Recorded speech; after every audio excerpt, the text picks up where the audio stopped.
Public opinion പച്ചക്ക് എന്തോ ഒരു കാര്യം ചോദിച്ചു, ഒരുപാട് ചോദിച്ചിട്ടുണ്ട്. ഈ സെക്സിനെ പറ്റി ഇങ്ങനെ ചോദിക്കത്തില്ല. അപ്പൊ അങ്ങനെ ചോദിക്കുമ്പോ ആയിരുന്നു അടിയൊന്നും കിട്ടിയിട്ടില്ല. എന്തിനാ ചോദിക്കുന്നത്?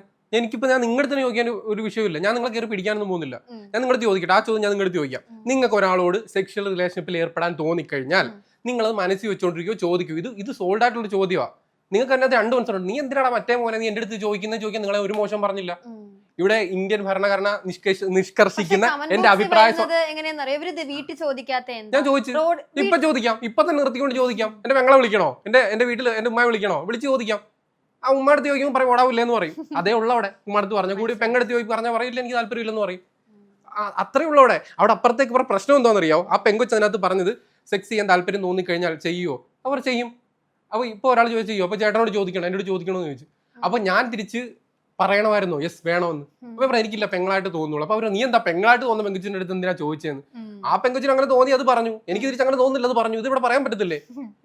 അത് ഞാൻ അത്രയും കംഫർട്ട് ആക്കിയിട്ട് ഓരോരുത്തരുടെ ചോദ്യം ചോദിക്കുന്നത്, അല്ലാതെ ഡയറക്റ്റ് പോയിട്ട് ഇങ്ങോട്ട് വാടി ഇങ്ങോട്ട് നിന്നെ ഞാനിപ്പോ പീഡിപ്പിച്ചിട്ട് അങ്ങനൊന്നും ഇല്ല. അത് ഇവരുടെ കുഴപ്പമാണ്. നമ്മളെല്ലാവരും ആർക്കെങ്കിലും കമന്റ് ഒക്കെ ഇടണ്ടേ? നമ്മൾ ഒരാളും കംഫർട്ട് ആക്കാതെ ചോദിക്കുന്നത് മാത്രമല്ല അവർക്ക് ഓപ്ഷൻ ഈ വീഡിയോ എടുത്ത് അപ്ലോഡ് ചെയ്യുന്നവരൊക്കെ സമയമുണ്ടല്ലോ, ഇടല്ലേ ചേട്ടാന്ന് പറയുന്ന സമയമുണ്ടല്ലോ. ആ പെങ്കൊച്ചിന് ഒരുപാട് പ്രശ്നം ഉണ്ടായല്ലോ, ഒരുപാട് പേര് റിയാക്ട് ചെയ്ത് അതിന്റെ അഭിപ്രായം പറഞ്ഞു. അവസാനം അതിന് പ്രശ്നമാണെന്ന് അറിഞ്ഞിട്ട് ഞാൻ തന്നെ വീഡിയോ മാറ്റുകയും ചെയ്തല്ലോ. അപ്പൊ അങ്ങനത്തെ കാര്യങ്ങളൊക്കെ ഉണ്ട് നമ്മുടെ നാട്ടിൽ. ഇതൊക്കെ എല്ലാവരും മനസ്സിലുണ്ട്. ഒരു പെണ്ണും കൂടെ പോകുമ്പോൾ എല്ലാവരും ഒന്ന് സഹോദരനായിട്ടൊന്നും അല്ല നോക്കുന്നത്. ഇപ്പൊ ഞാൻ ഒരു വീഡിയോ തന്നെ ചെയ്തിട്ടുള്ളതാ. നീ ഇപ്പൊ നിന്റെ ആങ്കറായിട്ട് നിന്നെ തന്നെ ചേട്ടൻ നീ വിചാരിക്കുന്ന പല ചേട്ടന്മാരും ഉണ്ട്. നിന്നെ വിചാരിക്കുന്ന രീതി ആയിരിക്കത്തില്ല എന്നെ കാണുന്നത്, മനസ്സിൽ വേറെ രീതി തന്നെ കാണുന്നത്. അതിലൊരു സംശയവും ഇല്ല. അത് പക്ഷെ പറയത്തില്ല.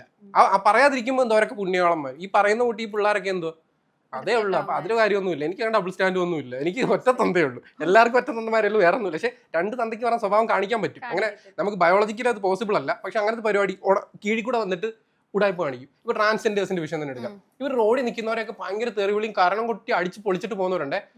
ഇവരെന്തിനാ അടിച്ചെന്നറിയാവോ? ഇവരെ വിളിച്ചോണ്ട് പോയിട്ട് കാശ് ചോദിച്ചാണ് അടി കൊടുക്കുന്നത്. നമ്മൾ വിചാരിക്കും റോഡിൽ നിന്നിട്ട് ഇവരെ ശല്യം ചെയ്തതിനാണ്. എത്രയോ കേസ് നമ്മൾ ഇവിടെ തന്നെ ഈ തൊടയുടെ ഭാഗം അടിച്ച് പൊളിച്ച് വെച്ചേക്കുന്നത്. അവരെന്ത് ഇവരൊക്കെ കാണിച്ചാലും ഇങ്ങനെ ആരവകാശം കൊടുത്തത്. അപ്പൊ ഈ പകൽമാന്യന്മാരായിട്ട് ഒരു സൈഡിൽ കൂടെ വലിയ മാന്യത ചമയും ചെയ്യും. അത് കാര്യമൊന്നുമില്ല.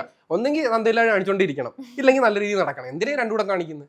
ഇപ്പം ഞാൻ കണ്ടിട്ടുണ്ട് ഫ്രണ്ട് വിത്ത് ബെനിഫിറ്റിനാണോ താല്പര്യം? എന്റെ കാലത്ത് ഞാൻ ആഗ്രഹിച്ചിട്ടുണ്ട്, കിട്ടിയിട്ടില്ല. എനിക്ക് ഉണ്ടായിരുന്ന കുറെ ഫ്രണ്ട്സ് ചോദിക്കും ഇഷ്ടമുള്ള വിഷയത്തിലേക്കൊക്കെ വരുന്നുണ്ട്. അല്ല ഞാൻ ചോദിക്കുന്നത്, ഒത്തിരി പേര് ചോദിച്ചിട്ടില്ലേ ഈ സിറ്റുവേഷൻഷിപ്പ്, ഫ്രണ്ട് വിത്ത് ബെനിഫിറ്റ്? ഈ സിറ്റുവേഷൻഷിപ്പ് എന്ന് പറയുന്നത് ഈ ഞാൻ സത്യത്തിൽ ആ വാക്ക് തന്നെ കേൾക്കുന്നത് നമ്മുടെ ജാസ്മിൻ ബിഗ് ബോസിനകത്ത് വന്നപ്പോഴാണ്. അതിനുശേഷം ഞാൻ അങ്ങനെ വാക്ക് കേട്ടിട്ടേ ഇല്ല. ഞാൻ പഠിച്ച സമയത്ത് ഞാൻ ആഗ്രഹിച്ചിട്ടുണ്ട് ഒരു പെൺകുച്ചിങ്ങനെ വന്നിട്ട് ചേട്ടാ നമുക്ക് കല്യാണം ഒന്നും കഴിക്കണ്ട, പ്രേമിച്ച് നടക്കാന്ന് പറയില്ലെങ്കിൽ എന്തെങ്കിലും പരിപാടിക്ക് ഒരുത്തും ചോദിച്ചിട്ടില്ല. അങ്ങനത്തെ ഇപ്പൊ കാലഘട്ടമാണ്, ആരും പ്രേമിക്കുന്നില്ല, മീൻസ് സീരിയസ് റിലേഷൻഷിപ്പ് ആവുന്നില്ല. എന്തിനാ? അത് മതി, അതല്ലേ നല്ലത്. ആർക്കും ശല്യമില്ല. പ്രേമിക്കാന്ന് പറഞ്ഞ് വിവാഹ വാഗ്ദാനം പരിപാടി നടത്തണ്ടല്ലോ. നിൽക്കുന്ന ആള് മേ ബി സീരിയസ് ആണെങ്കിൽ അത് പറയണം. ആ കമ്മ്യൂണിക്കേഷൻ ഉണ്ടാക്കണം. അതാണ് ഇപ്പൊ നടക്കുന്ന പ്രശ്നം. അതായത് ഒരാള് സീരിയസ് റിലേഷൻഷിപ്പ്, മറ്റൊരാൾ ചുമ്മാ ടൈം പാസ് ആയിട്ട് പറയും എനിക്ക് കല്യാണം കഴിക്കാനൊന്നും തോന്നുന്നില്ല, ലിവിംഗ് റിലേഷൻഷിപ്പ്. അപ്പൊ അത് മറ്റൊരാൾ അക്സെപ്റ്റ് ചെയ്യുന്നെങ്കിൽ മാത്രം നിന്നാ മതിയല്ലോ. അത് രണ്ടുപേരും മനസ്സിലാക്കണം. മൈൻഡ് സെറ്റ് എങ്ങനെ? ലിവിംഗ് റിലേഷൻഷിപ്പ് ആണോ നല്ലത്, അതോ പ്രേമിച്ച് കല്യാണം കഴിച്ച് കുടുംബജീവിതമായിട്ട് പോകുന്നതാണോ നല്ലത്? എനിക്ക് സത്യം പറഞ്ഞു കഴിഞ്ഞാൽ ഇങ്ങനെ പരിപാടിയൊക്കെ നടത്തി ഇഷ്ടം തോന്നുവാണെങ്കിൽ ഇഷ്ടപ്പെടുന്നവരോടൊക്കെ പോകണം. എനിക്കും താല്പര്യമുണ്ട്. പക്ഷെ പെണ്ണുമ്പോളെ സമ്മതിക്കാത്തോണ്ട് എനിക്ക് പോകാൻ പറ്റില്ല.